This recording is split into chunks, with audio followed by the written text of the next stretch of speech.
Toujours Lumen Gentium, paragraphe 8. Nous allons maintenant voir l'Église à la fois visible et spirituelle. Paragraphe 8. Le Christ, unique médiateur, créé et continuellement soutient sur la terre comme un tout visible son Église sainte. Il crée continuellement et soutient sur la terre comme un tout visible son Église sainte. Communauté de foi, d'espérance et de charité, par laquelle il répand à l'intention de tous la vérité et la grâce. Donc le Christ, unique médiateur, créé et continuellement soutient sur la terre. Il crée et continuellement il soutient sur la terre. Continuellement. Ne la laisse pas à l'abandon, ne la laisse pas s'en aller petit bout par petit bout. Non, comme un tout cohérent. Comme un corps entier où tous les éléments vitaux sont toujours présents. N'oublions pas le magistère vivant. Ils sont comme les yeux de gouvernail pour gouverner. Le Christ, unique médiateur, créé continuellement et soutient sur la terre comme un tout visible, son Église sainte. Communauté de foi, d'espérance et de charité, par laquelle il répand à l'intention de tous la vérité et la grâce. Cette société, organisée hiérarchiquement d'une part, et le corps mystique d'autre part, cette société organisée hiérarchiquement d'une part, et le corps mystique d'autre part, l'ensemble discernable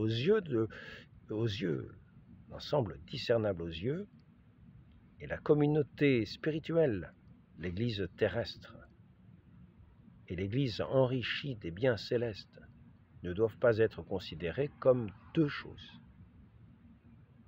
Elles constituent, au pluriel, elles constituent au contraire une seule réalité complexe, faite d'un double élément humain et divin.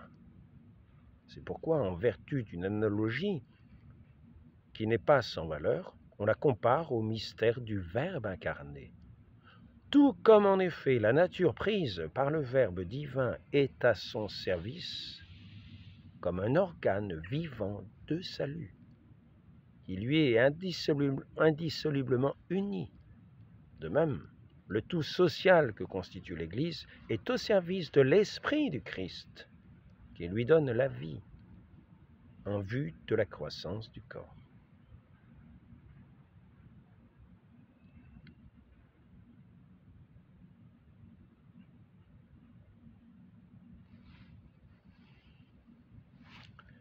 La nature prise par le Verbe divin est à son service comme un organe vivant de salut.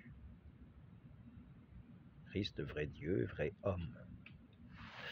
C'est là l'unique Église du Christ dont nous professons dans le symbole l'unité, la sainteté, la catholicité et l'apostolicité. Cette Église que notre Sauveur, après sa résurrection, remit à Pierre pour qu'il en soit le pasteur, il lui confia à lui et aux autres apôtres pour la répandre et la diriger, et dont il a fait, là nous avons les références, cette Église que notre Sauveur, après sa résurrection, remit à Pierre pour qu'il en soit le pasteur, Saint Jean, chapitre 21, verset 17. C'est intéressant à entendre aussi pour les protestants, ce qu'on appelle les orthodoxes, avoir une foi droite, c'est-à-dire une foi catholique, qu'il lui confia la foi pleine et entière, la vérité, comme cette lampe brillante pour toutes les nations alentour. C'est ainsi ce que développe ce concile dans cette constitution dogmatique, Lumen Gentium. Cette Église que notre Sauveur, après sa création, après sa résurrection, après sa résurrection, remit à Pierre pour qu'il en soit le pasteur, Saint Jean chapitre 21, verset 17, qu'il lui confia à lui et aux autres apôtres pour la répandre et la diriger, Saint Matthieu chapitre 28, verset 18, etc., et dont il a fait pour toujours la colonne et le fondement, pour toujours, la colonne et le fondement de la vérité. 1 Timothée, chapitre 3, verset 15. Cette Église, comme société constituée et organisée en ce monde, c'est dans l'Église catholique qu'elle subsiste. Elle ne subsiste pas ailleurs. C'est dans l'Église catholique qu'elle subsiste pleine et entière. Malgré toutes les divisions de ceux qui se sont séparés, qui portent le nom de chrétiens, cette Église du Christ, c'est dans l'Église catholique qu'elle subsiste pleine et entière, comme un tout constitué.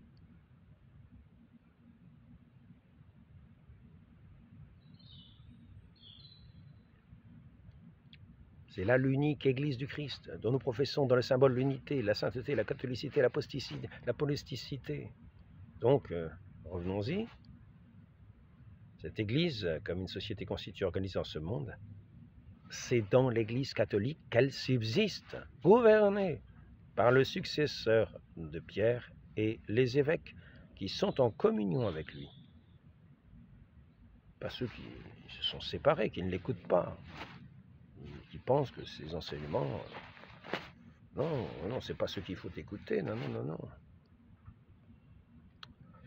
Donc ce que le Saint-Esprit assiste en permanence, que le Christ veille et agit en permanence pour la renouveler, pour la constituer, pour... Cette Église, comme société constituée et organisée en ce monde, c'est dans l'Église catholique qu'elle subsiste, gouvernée par le successeur de Pierre et les apôtres qui sont en communion avec lui. Bien que des éléments nombreux de sanctification et de vérité se trouvent hors de sa sphère, éléments qui appartenant proprement par le don de Dieu à l'Église du Christ, portent par eux-mêmes à l'unité catholique. Tout ce qui va sanctifier, tout ce qui va donner une lumière, nous rapproche de l'unité catholique. Mais ceux qui sont dans les ténèbres, quand ils sont avec de telles grâces, s'ils en sont éclairés, se rapprochent de par cette lumière vers l'unité catholique, et s'ils continuent ce mouvement, s'y joignent. Mais comme c'est dans la pauvreté et la persécution que le Christ a opéré la rédemption, l'Église, elle aussi, est appelée à entrer dans cette même voie pour communiquer aux hommes les fruits du salut. Ce n'est pas sans souffrance. Le Christ Jésus, qui était de condition divine, s'anéantit lui-même, prenant la condition d'esclave. Philippiens 2, verset 6. Pour nous, il s'est fait pauvre, de riche qu'il était. 2 Corinthiens, chapitre 8, verset 9. Ainsi, l'Église, qui a cependant besoin pour remplir sa mission de ressources humaines, n'est pas faite pour chercher une gloire terrestre, mais pour répandre par son exemple aussi l'humilité et l'abnégation. Le Christ a été envoyé par le Père pour porter la bonne nouvelle aux pauvres, guérir les cœurs contrits. Saint Luc chapitre 4, verset 18. Il cherche à sauver ce qui était perdu. Saint Luc chapitre 19, verset 10. De même, l'Église enveloppe de son amour ce que l'infirmité humaine afflige. L'Église enveloppe de son amour ce que l'infirmité humaine afflige, bien plus dans les pauvres et les souffrants. Elle reconnaît l'image de son fondateur pauvre et souffrant.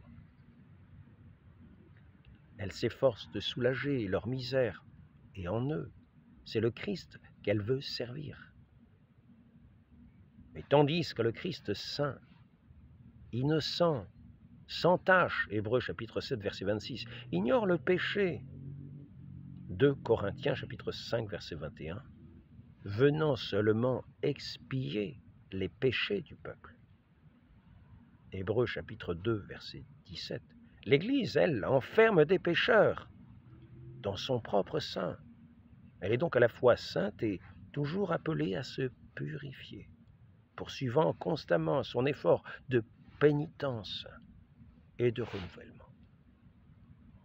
L'Église avance dans son pèlerinage à travers les persécutions du monde et les consolations de Dieu, annonçant la croix et la mort du Seigneur jusqu'à ce qu'il vienne.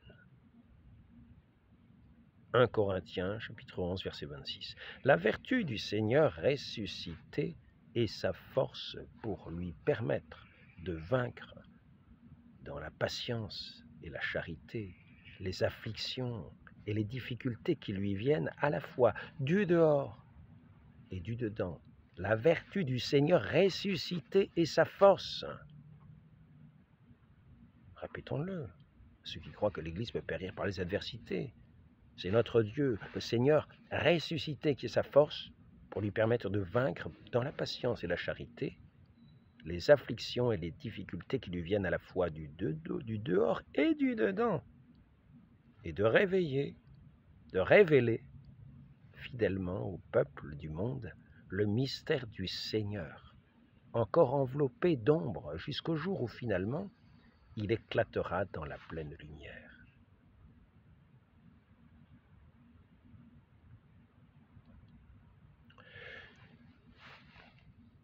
Au nom du Père et du Fils et du Saint-Esprit, ainsi soit-il.